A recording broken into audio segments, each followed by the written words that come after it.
안녕하십니까. 대전, 세종, 충남 뉴스입니다.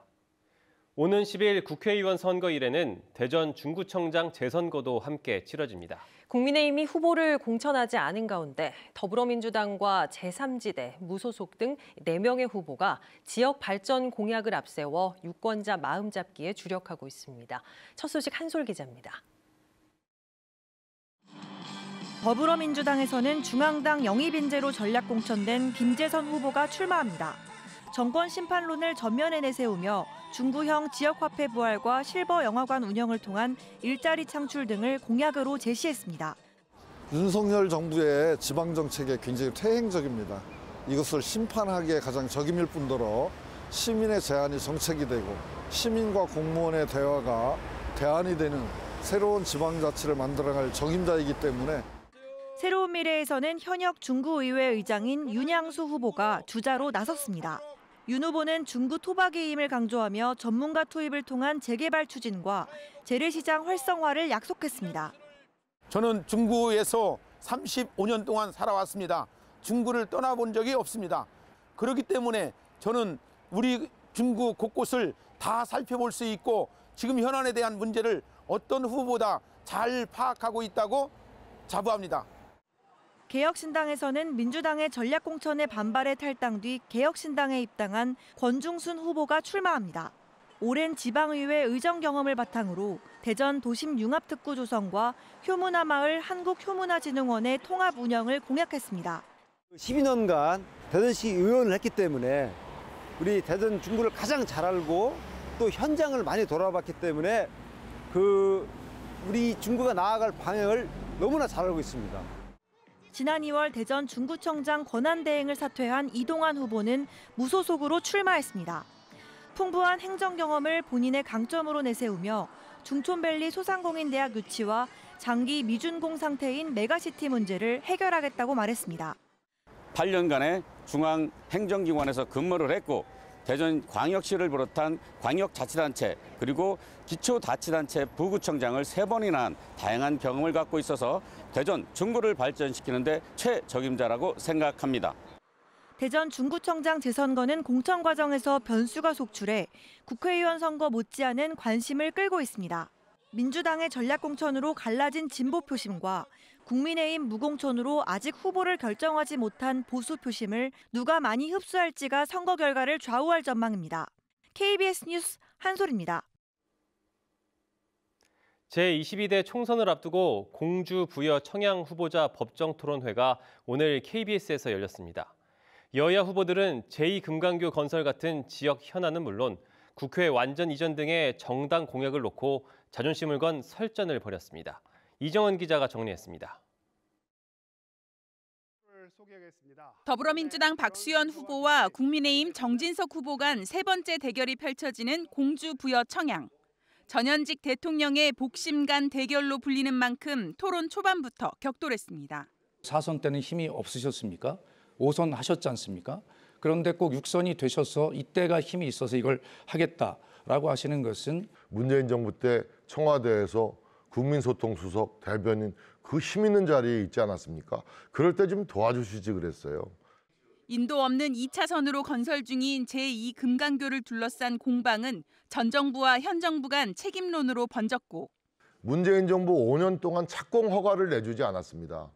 4차선은 고사하고 다리를 왜 놓느냐가 문재인 정부의 입장 아니었습니까? 4차선으로 놓기를 그렇게 원하셨다면 윤석열 정부에서 그걸 4차선으로 그렇게 설계를 하고 착공 허가를 하면 되지 않습니까? 세종시와 인접한 선거구다 보니 여당발 국회 완전 이전 같은 정당 공약을 두고도 설전이 벌어졌습니다. 20년 동안 민주당의 당론이었습니다. 그러나 국민의힘이 이 문제에 대해서 아까 말씀드린 대로 개헌의 문제나 이런 것들을 가지고 계속 또 발목을 잡았거나 지연해왔기 때문에 문재인 정부 때도 180석 아니었습니까? 하고 싶은 거 다 할 수 있었잖아요. 그때 왜 한 발자국도 움직이지 않으셨습니까? 또 지난해 수해로 지역에 특별 재난 지역이 선포된 것을 두고도 국민의힘 정진석 후보는 국비만 3천억 원 넘게 지원됐다며 지역에 이런 사랑을 보낸 대통령은 없었다고 강조했지만 민주당 박수현 후보는 국민들이 받은 고통의 대가로 법률에 따라 지원된 것이라며 집권당이라면 그런 재해를 대비했어야 한다고 받아쳤습니다. 이번 토론회 비초청 대상인 무소속 고주환 후보는 방송 연설을 통해 서열화로 병든 대한민국을 개혁하겠다며 지지를 호소했습니다. KBS 뉴스 이정훈입니다. 아산시 선거방송 토론위원회가 주관하는 제22대 국회의원 선거 아산시갑 선거구 후보자 법정 토론회가 내일 KBS 1TV를 통해 방송됩니다. 내일 오후 2시 10분부터 60분 동안 생방송으로 진행되는 토론회에는 더불어민주당 복기왕 후보와 국민의힘 김영석 후보, 새로운 미래 조덕호 후보가 참석해 아산시 원도심 활성화 정책과 청년 실업 해소, 노인 일자리 창출 방안 등에 대한 상호 토론과 검증이 진행될 예정입니다. 대전시가 민선 8기 대표 공약인 도시철도 3, 4, 5호선의 구축 계획안을 내놨습니다. 3호선과 5호선은 도심 안팎을 남북축으로 잇고 4호선은 동서축을 잇는 노선으로 계획됐는데 올해 말 정부 승인을 목표로 본격 추진됩니다. 자세한 내용 성용희 기자가 전해드립니다. 대전 도시철도 2호선이 올해 하반기 착공을 앞두고 있습니다. 계획이 처음 승인된 지 28년 만입니다. 이렇게 지지부진했던 도시철도망 구축의 속도를 내기 위해 대전시가 3, 4, 5호선 구축 계획안을 내놨습니다. 노선을 자세히 살펴볼까요? 3호선은 이 도심 외곽 지역과 주요 생활권을 연결하는 남북축 노선입니다. 29km 길이로 신탄진부터 관평, 둔산동을 거쳐 부사, 석교, 가오동을 지나 산내동으로 이어집니다. 다음은 4호선입니다. 대전을 서쪽 끝에서 동쪽 끝까지 가로지르는 17.9km 길이의 동서축 노선입니다. 덕명, 하카, 도안동을 거치고요. 대전 복합터미널을 지나 송촌동으로 이어지는데 교촌동 국가산업단지와도 인접해 있습니다. 마지막으로 이 5호선은 대전 도심 한가운데를 통과합니다. 대전 컨벤션센터와 대전 정부청사, 5월드를 연결하는 12.9km 길이의 도심 내 남북축 노선으로 계획됐습니다. 기존 1호선과 착공을 앞둔 2호선 트램, 지난달 말 착공한 충청권 광역철도 1단계 사업에 정부가 추진 중인 충청권 광역급행철도 CTS까지 계획대로만 추진되면 대전시 내부는 물론 인근 지역을 잇는 촘촘한 대중교통망이 구축됩니다. 대전의 도시 경쟁력 제고와 대중교통 인프라 확충을 위한 밑그림을 그렸습니다. 이러한 도시철도망은 미래를 선도하는 교통 허브 도시로 나가는 첫 번째 관문입니다. 물론 앞으로 거쳐야 할 절차는 남아 있습니다. 아직 계획안이어서 세부 노선이 변경될 수 있고 사업비와 개통 시기도 가늠하기 어려운 단계인데요. 먼저 국토부 사전협의와 시민공청회를 거치고 국가교통위원회 심의를 받아야 합니다. 대전시는 일단 올해 말까지 계획안의 국토부 승인을 목표로 하고 있는데 이후에도 예비 타당성 조사 등 주요 행정 절차를 거쳐야 합니다. 또 이 사업성도 관건입니다. 도시철도망 구축을 추진하려면 경제성이 0.7 이상이거나 정책성 평가를 0.5가 넘어서야 하는데요. 3호선의 일평균 이용객이 7만 5천 명으로 예측되고 5호선도 CTX 정부청사역이 들어서면 수요가 크게 늘어 사업 추진이 가능할 것으로 대전시는 보고 있습니다. 대전시는 이와 함께 3, 4, 5호선에 투입할 차량 시스템을 구체화하기 위해 내년 말부터 도안 동로에서 고무바퀴로 달리는 무궤도 트램의 시범 운행도 시작할 계획입니다. KBS 뉴스 성용입니다. 윤석열 대통령이 KTX 개통 20주년을 맞아 고속철도망을 확대해 전국 2시간 생활권을 실현하겠다고 밝혔습니다.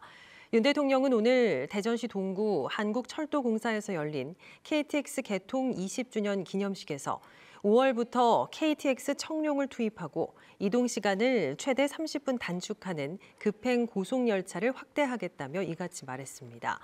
KTX 청룡은 국내 기술로 설계 제작된 첫 시속 300km급 차세대 고속열차로 운행 최고 속도는 시속 320km에 달합니다. 충남대 의대 교수 비대위가 의료개혁에 대한 의지를 재확인한 오늘 윤석열 대통령의 대국민 담화를 평가절하하며 진료 축소를 강행하겠다는 의지를 내비쳤습니다. 비대위는 서면 입장문을 통해 대통령의 담화에서 대화에 대한 의지가 보이지 않아 실망스럽다며 사태가 장기화할 것에 대비해 응급과 중환자 진료를 제외한 나머지 부분은 진료를 축소할 계획이라고 밝혔습니다. 구체적인 진료 축소 계획은 비대위 차원에서 큰 틀을 제시하겠다고 말했습니다. 대전 유성에서 100년 넘게 자리를 지켜온 유성호텔이 어제 영업을 끝으로 문을 닫았습니다. 관광객이 감소하면서 경영난을 이기지 못한 건데요. 한때 대표 휴양지로 신혼여행 성지로 인기를 끌던 유성호텔은 이제 과거의 영광을 뒤로 한 채 추억 속에 남게 됐습니다. 곽동화 기자입니다. 1915년 처음 문을 연 뒤 대전 온천 관광의 구심점이 되어온 유성호텔. 1970년대에는 전국에서 손꼽히는 신혼여행지로 각광받았습니다.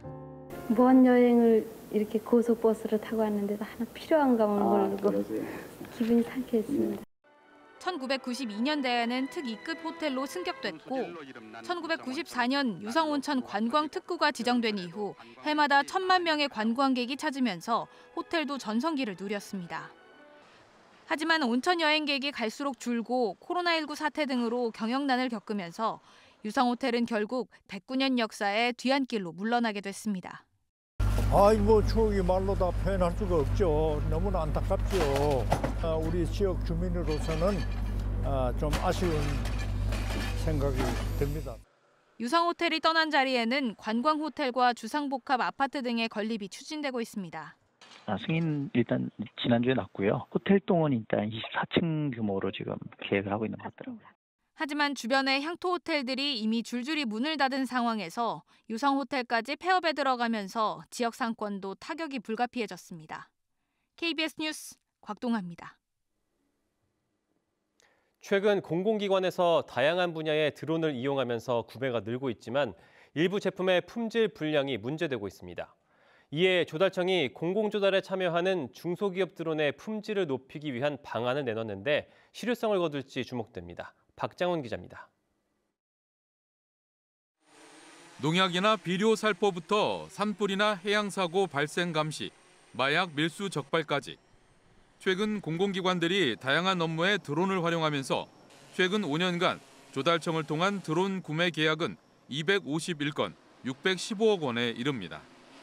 특히 2017년부터 25kg 미만은 국산 드론 구매가 의무화됐는데 일부 품질 불량에 따른 고장과 수리 문제가 불거지자 조달청이 관리에 나섰습니다.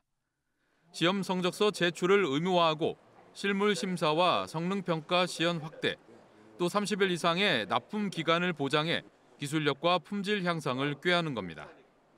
이 과정에서 기술 우수 드론은 공공구매에 적극적으로 나서 최대 이윤율을 25%로 보장하고 판로 확대도 지원할 계획입니다.